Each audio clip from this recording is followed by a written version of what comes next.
Hello and welcome to the Bober Academy Football Podcast, where we discuss all things football, focusing primarily on linemen. My name is Chris Bober, and this podcast is brought to you by the Bober Academy, where our mission is to train and develop superior linemen to dominate on the gridiron. You can subscribe to the Bober Academy Football Podcast by clicking the subscribe button wherever you find your podcasts, and you'll receive reminders and weekly updates throughout the season. If you're watching this on YouTube, click the little subscribe button and also the bell so you'll be notified every time we drop a new video. And we are 4 weeks into the 2021 high school football season, and in an effort to highlight superior line play, we'll be featuring a Lineman of the Week as nominated by their coach. So to highlight week 4, we are joined by head coach Dan Feickert, the newly head coach, Dan Feickert of the Elkhorn High School Antlers, to talk about the Antlers' 23-21 victory over the Blair Bears. We're also joined by All-State O-line and D-lineman Aidan Betz, who coach nominated as their Lineman of the Week. So, guys, thank you so much for coming on. Really appreciate it to have some Antlers on here, man. Absolutely. Glad to be here, Chris. Glad to be here. Awesome. Hey, Coach, let me start out with you. So Coach Warman was on the sidelines for 41 years, right? Most of my life, longer than any of you guys have probably been alive together. What has it been like taking over for Coach? I know you've been around a while. I know you're an Antler. I know you're all that. But how's it been so far, being in the headset, holding the clipboard, calling the shots? Yeah, it's been good. I feel like I was fortunate enough to get to play for Coach Warman and get to coach with him for 5 years. And I just tried to absorb every ounce of that guy that I can. He's a great coach and a great person. And it's different. It's like I'm the one now that's calling the shots and making the practice plans and helping run the meetings. And it feels really natural. It just felt like a nice natural transition from when Coach told us he was retiring to me deciding I was going to put in for it to get in the job. It's just been a pretty seamless transition. Yeah, and I remember when Austin, of course, my son Austin graduated last year. You guys know it, but for those that are listening, he was a senior on the state championship last year, and he gets a text that says, "Hey, listen, we got a team meeting." And it's in the spring, and they're all seniors, They're like, "Oh, we know what's happening now." So it was definitely big news. I know I talked to Backus, and he was surprised. So big surprise all around, but it just probably felt right for Coach at that time. Aidan, we're joined by Aidan Betz here too, a junior offensive line and defensive lineman. Tell me what's been different with Coach Feickert. I was going to say the biggest difference was he's high energy. He's out there clapping all the time.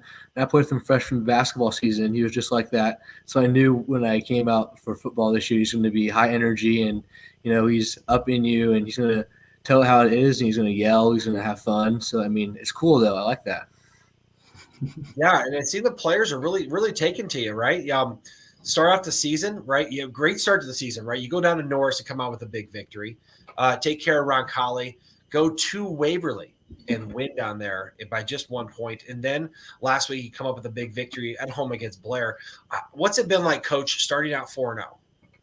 Yeah, we're at a point in our season, Chris, where looking back, we're right where we want to be. We found a way to win some close games here, and I'm really just proud of the way our kids fight for 4 quarters. One of my kind of little mottos has been, we play 4 quarters of football and we don't give up. And there was a couple times in that Blair game on, Thursday where it's kind of like, man, it feels like we could give up right about now, but the kids kept fighting. And I told them, I'm never going to quit on you guys. And just like Waverly, it was one play and Hank busts a long run and now we're right back in the game. So they fight really hard. And Betsy's a big part of that, playing almost every down on both sides of football. Old Hanky Kroger, man, they giving you 2 80-plus yard runs to win games. That's awesome. What about you, Aidan? What's it been like this year? You guys have found a way to win close games. What's the feeling in the locker room? How are the guys doing? I feel like during the close games, we know in the back of our mind that we can win these games. It just comes down to if we can execute it. And I feel like everyone in the huddle knows that, hey, we can win this. If we just play it right, we can win. And, like at halftimes at games, we still know that, we're in a great spot every single game that we could come out and beat them. And, even when times in Waverly and Blair when it looked like we might lose, we knew that we were going to go down, score. And, of course, Hank does what he does. So, I feel like we always know what we're ready for. Yeah, definitely a mark of a great team that finds a way to win, even when the odds are stacked against them. So, Coach, tell me this: Warman was a creature of habit, right? And he did the same thing for so long. Now he definitely, kept up with the times and did stuff like that. But one of the things that he did is he always had a slogan every year, right? And I think you're kind of carrying that tradition. What's a slogan for this year? Yeah, so this year, the quote that I picked was "day by day," and I kind of asked myself after I knew I got the job and I was starting to get ready for the weight room and the season, and what do I want our motto to be? And it kind of, I asked myself, well, what's my motto for this year? Being a first year head coach and through the transition, it was just, I'm going to take it day by day. I don't want to look too far ahead. I'm going to figure out, what do I got to get done today? What do we got to get done today in the weight room? What do we got to get done today at practice? And we're just going to take it day by day and game by game. And I think that's just a great way to look at life. It can get overwhelming when you look at all this stuff out ahead of you. And so when you just focus on the here and now and getting better today, that's kind of what we've been looking at this year. I love it. I just got done reading Phil Jackson's book, 11 Rings. And in that book, he talked about being in the present. Too many times we trip over the things that are in behind us in the past. And so often we are looking so far ahead, we can't see where we're going. Aidan, tell me about Coach's slogan day by day and how he's handling, coaching you guys day by day. How have you guys taken that slogan and used it, between the players? I think it's been good. I think keeps people, like Feickert said, in the present, So every practice matters, We don't just skip over a practice because, we're ready for the game. It's every practice matters. So we're always ready for each practice, every play in each practice. It's like each play matters. It's not just, okay, let's wait till the game day, I love that too, because high school football is such a privilege, right? And almost everyone will play out their days in high school and never play again. So those days of putting a helmet on, and even though I got to play a long time after that, I still would give anything to put a helmet on and go out and play high school football again. So I love the slogan. I think it's perfect for you guys. All right, let's get to the Blair game, right? So I'm at the game. My daughter's on the dance team still, and I go to a lot of games. I'm definitely an Antlers supporter. That was an exciting game, right? I'm watching this game, and it felt like, just watching it there in person, it felt almost like you're kind of sluggish, right? And that's an observation from the stands. Then I went back and watched the film, and you guys actually had a really good game. Some of the things didn't go your way, right? You got a couple of fumbles, muffed punt, and you had a fumble coming out of the second half. You had a big play brought back by penalty. You gave up a long kickoff return, and it seemed like everything was going Blair's way. Coach, what was the message to your guys at halftime? I mean, I felt like that was a tale of two halves. How was it in the locker room at halftime? Yeah, it's one of those things like Aidan said, I like to be high energy and passionate, and I get after him on the practice field. And I'm not really one to be a big halftime yeller, rah-rah guy. I feel like, we kind of always know, like Aidan said, that we've got business to take care of. We play 4 quarters, and that was one of those I could kind of feel that, Blair had the momentum a little bit. And credit to those guys and Coach Sukup. They played really, really well. They played good football. We turned it over, and turnovers are the great equalizer. And kind of along with you, Chris, looking back at the film, it's like, man, we actually played decent. We moved the ball. We out-yarded them by a ton, but it's just one of those things that turnovers are they can make games close. So I think halftime is really just, you're trying to get us focused in on, hey, we're in a 7-6 game again. This is right. Hey, we've been here all year. We play 4 quarters. We got 2 more quarters to play. And I really was thinking, hey, we're going to come out of halftime. We're getting the football. We're going to drive down and score and kind of take control of this thing again. And then, a couple plays in, we fumble and Blair gets it and they go score. So it's just, hey, it was back and forth, but again, credit to our kids for not getting down. Even though when it just feels like the life is sucked out of the stadium, when Blair does something, we still found a way to go put a couple drives together and get in the end zone. And it was a battle. It was back and forth. Yeah, so I'm looking at the statistics here. You guys have so many more rushing yards, right? You guys had, I'm looking at the stats here, 280 rushing yards for 6.8 per carry, and they only had 2 yards a carry, only 57 yards. So you guys were definitely getting it done in so many areas. It just goes to show you the mistakes. A turnover, penalties, some things like that. Those do affect the game. Aidan, what was Coach like at halftime? Right, I know he's telling you he's high energy, but did he come in and throw a Gatorade jug, or how was it? What's the feeling at halftime? No, it was he was actually pretty chill. He was just kind of trying to make our technique better, fix a few things. But I mean, at halftime we kind of knew that it was gonna be a dogfight because Blair came in. They had a good game plan. Actually, they were ready, and I mean, this was their big game. To spoil our homecoming. And I mean, we knew that it wasn't going to be a blowout like some people thought it was. So I thought we just had to calm down and say, okay, this is going to be a tough game. We got to push through this one. And Coach, so tell me, what changed in the second half? I mean, I know they played a little harder. It seems to me like you stuck with the run. You believed in that, and then you threw in a couple of big plays. What was your game plan coming out of the halftime that you think worked so well?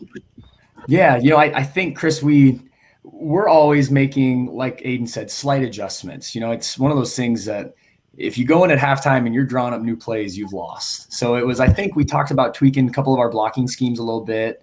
And it was one of those things too, you kind of it wasn't like anything wasn't, there weren't plays that weren't working in the first half. It's just, we didn't have the ball a whole lot. We went on a 17-play drive and scored, drained the whole quarter. We had the ball twice in the first half, and this is something that's crazy. Coach Backus is always tracking this stuff, and we have the ball twice. I think Blair had the ball 3 times, and it's halftime. It was a quick half. So we come out in the second half, and it's a slight adjustment here and there, but like you said, Chris, we commit to run the football, and I tell these kids, if we can consistently run the football and stop the run, we're going to have success. In high school football, that's really what it boils down to. So a lot of teams can sling it, and we've played some teams that can sling it, and we're giving up 200 passing yards a game or something. But what I look to every game is how much should we rush for? What do we hold the opponent to? And then obviously, hopefully the wins and losses kind of take care of themselves. Yeah, it seems like they were kind of sending guys, and they were kind of guessing right sometimes, right? Yep. I'm watching you guys run your rip, and you have some play action off it. You have the inside trap, you have the handoff, and then you have the pitch outside of it. Yep. And a couple of times they just guessed right. They sent more guys that you had there. So not a lot you can do about that except for kind of get up and know that at some point they're going to guess wrong. Yep. And I feel like that kind of happened. Then you got a quarterback like Connor Hunt, just a different brand of quarterback, right? It's so funny. You guys got skilled players. You guys lost so many really, really good players last year. Then you come out, Connor comes out of nowhere, and he can do this little flip pass on the side. You got your running back room is super deep, especially if you can get guys back healthy. It's just awesome to see what you guys are doing. Aidan, tell me about, on the offensive side, when did you think in that game you kind of knew that you were going to win that game? Well, I mean, I think we knew it, but I think we knew after that 17-play drive, we knew, hey, we could go down, score, and rip anytime we wanted, on a long drive. And I just felt like we knew that if we ran the ball and rip, we were going to be fine. We just got to control the game and not make any more mistakes. And that's what happened. It came down to that, it came down to us getting the ball up by 2, and we went rip, and we got that first down. And everyone knew it that we were going to get it because – that's what we do in RIP. We get first down. So nice. And I'm going to stick with you, Aidan, here for 1 second because it seems like this year you had so many guys that left, right? Big like skill players, all-state receivers. Your quarterback had been there a couple of years, but you guys come out and start doing not the same kind of thing, but the same kind of production. Tell me about those guys you're blocking for. They seem to be a pretty special group. Yeah, losing those guys hurt, but I mean, they taught us a lot from last year. So I feel like the guys this year really stepped up and learned what they learned last year. Like I give someone like Tanner Houck, he really stepped up. It's hard to fill in for Gannon Greger, but I mean, he's doing it. He's blocking really good, and the whole offensive line. I feel like everyone stepped up across the board. Even DJ from last year, even though he played, we've all stepped up, and I feel like it's going to be fun. I mean, yeah, we lost a lot of people, but I feel like we're getting better and better, and we could be really good. Yeah, I mean, there's guys like Dane Peterson's turned into a football player this year. Holy cow, man! Yeah. He looks like Christo out there. I mean, and defense. I mean, he's always been a big athletic kid, but you put him at tight end and rip, and he blocks. You put him on defense, and he makes huge plays. So let's turn it over a little bit to the lineman. I mean, I'm a lineman, man. That's what we're talking about, Coach. Okay, you go into this year, you bring back a couple of studs, right, with Betsy and with DJ. But on offense, you lost your interior, your guards and your center. And then on defense, you lost your exterior. Same guys, a lot of them. tell me about your O&D line. How have they stepped up this year? Because you had new guys that haven't. I mean, they played some because Warman like to rotate guys, but it seems like they're pretty solid all across. It didn't seem like much of a drop off. Yeah, one of the things, Chris, that I kind of looked to right away when I got the job was, what's our depth chart look like? Who do we have back? I had a pretty good idea, obviously, being on staff for the past 5 years. But, one of the comments I remember Coach Warman said to the kids when he's retiring is, hey, I'm not retiring because I don't think we're going to be good. I'm retiring because the time is right. He looks at the team and he told me, he's like, Dan, you've got a good depth at offensive and defensive lines. And when we started putting names on the board, I mean, we are too deep at a lot of positions that, both those guys would play a lot of places, and so it's one of those things I tell everybody. I told people coming into the season, I really think our strength is in our offensive and defensive lines. And I think when you look at, some of the stats from our first 4 weeks and the battles in the trenches we've had with these teams, I think that's been the difference between us and Norris, who likes to spread it and sling it, and they got a good quarterback. It's just, when the time came to it, we could get in our double tight rip and go get 3 and 4 yards of carry. And that's Elkhorn football. Like Aidan said, when we can get in rip and get first downs, that's when it feels really good. And so I foresee us to continue to be a power team and to continue to lean on guys like Betsy here down the stretch. And I love the evolution of your offense because I saw it for the last 4 years. I think it was Austin's junior year. You guys were in shotgun every single play. Yep. And it was the first time Elkhorn had ever gone shotgun in like 39 years. Mm-hmm. But I'm like, man, it'd be nice to get under center once in a while. And then last year, like the first formation in the scrimmage was under center. And I looked at the other dads and we're like, uh-oh, we're going to be pretty darn good because you can do both. So It's great to be versatile. It's great to be able to do that, but you definitely know what you lean on there. Betsy, tell me about the new guys up front. I know they're doing a good job, but I mean, DJ gets talked about enough. If he has a shirt on, it's a win for the day. But tell me about the other guys, how they stepped up, and give me some insight on those guys. Well, the new guys have been, Jackson Carl, Ben Reynolds, and Jackson and Eddie have been 3 big ones. They really stepped up in the weight room this summer. And, they came all summer to our, conditioning and our plays. And, they came to the spot and were like, yep, we're going to play guard. Ben's going to say play center. We knew what we were going to play. We just repped it out, and they've become really good. And, I really, like them because they step it up and they know what to do, and they're not just like, oh no, it's my first year of varsity football, I'm scared. They're ready to hit, and they want to play really bad. So yeah, and I've seen guys like you step up. Even DJ was voted a captain. He needs a little help with his haircut, but they're out there playing hard. They're doing good. That's awesome, man. Coach, all right, you're starting out 4-0. The ideal scenario, because obviously you got wins, but you still got pretty tough schedule coming out. Ralston and Mount Michael are not the toughest ones, but then you got Bennington, you got Elkhorn North, who's improved, and you got Scott. Mm-hmm. What's your game plan going forward? I mean, I know you're taking it day by day, but tell me about how you want to finish this season and what you see you guys doing for the rest of the season.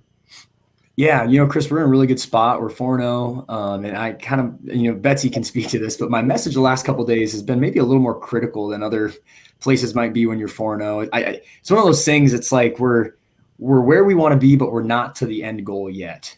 So it's a process, it's a journey. We're taking it day by day, but I really see it, Chris, as how good can we get in practice this week, for Ralston, and in the back of our mind, we're all thinking, well, we're getting better for Ralston, but we're getting better for Mount Michael and Bennington and those games down the road. So, I kind of told the kids, I felt like this week was critical in terms of we really need to get better. We got to take a step up. I want to play really well on Friday night at Ralston. And I think, Chris, if we can get some momentum going this week and carry that into next week against Mount Michael, then we get to, Bennington, number 1 team, really, really good, and I think it's going to be a great dogfight. We get to play them at our place this year. And then Elkhorn North, I don't care how many wins those guys got. They're a good team. They're coached by Stanley. He's a great coach. They're going to be ready for us. And then we get to finish with Scud at home. So no, I'm excited for the end of our season. And I really think our goal has been to get better this week. Let's get some momentum going into Ralston and Mount Michael and into Bennington. Yeah. And I feel like with what you guys are doing, you said get better day by day. I just really like the theory of getting better for your teammates. right? Get better. If you can take this day off because it's just Ralston, then you're letting your buddies down. So I love that message, and I think it really, really resonates. But we'll finish up with you, Aidan. So I mean, obviously you've been the starter since you've been a freshman, which is really cool. Playing offense, playing defense. I've seen you've been visiting some schools, which is cool. Tell me about how that's going. I know you're looking to go to the next level. How's your experience been as far as recruiting goes? It's been pretty cool. I went up to Wyoming this last week. That was really awesome. And, yeah, Wyoming's cool. It was really cool. I got to meet the defensive line coach. We had a great conversation. It was really cool. And, I got some visits coming up that ended next Saturday. So, I'm going to use that. But, overall, high school is still my number one. So, I don't want to try to get all my visits done by the playoffs, because I know when the playoffs hit, it's just you got to be focused on football. So I was trying to get all that done by playoffs. That's my goal. So, but it's been really fun and an honor, honestly. Yeah, and for those of you who don't know this, Aidan was a state qualifier in the shot put and the discus last year. So I know that might be something you look to do at the next level too. So all those great accomplishments, I think, are going to give you some great opportunities. But all right, guys, I really appreciate you. I'm a huge Antler fan, and it is so great to see the Antler. I mean, when your kid leaves, you think, oh, but you guys are in such great hands. You're right, Coach. It did. I think the community kind of felt like, oh, well, they had such a great year. They had so many seniors, so he took off while they could. And that's not the case. Like, I totally believe it. The Antlers are in great hands. You got great kids, great coaches, and you got a huge community behind you. I know I'm one of them, and we're huge fans of you guys. So I just want to really appreciate just say thank you. I really appreciate you guys coming out. I'll be out there rooting for you, and I'll be pumping you guys up. So thanks for coming on the show, and we're going to spread this word out there. We'll hopefully get a bunch of people at all your games, and I hope we're watching playoff football at Elkhorn High here all season long. So thanks for coming on, guys. We'll see you guys out there. Have a great season. Stay healthy, and we'll be rooting for the Antlers. Awesome. See you, Chris. Thanks. Thanks for having me.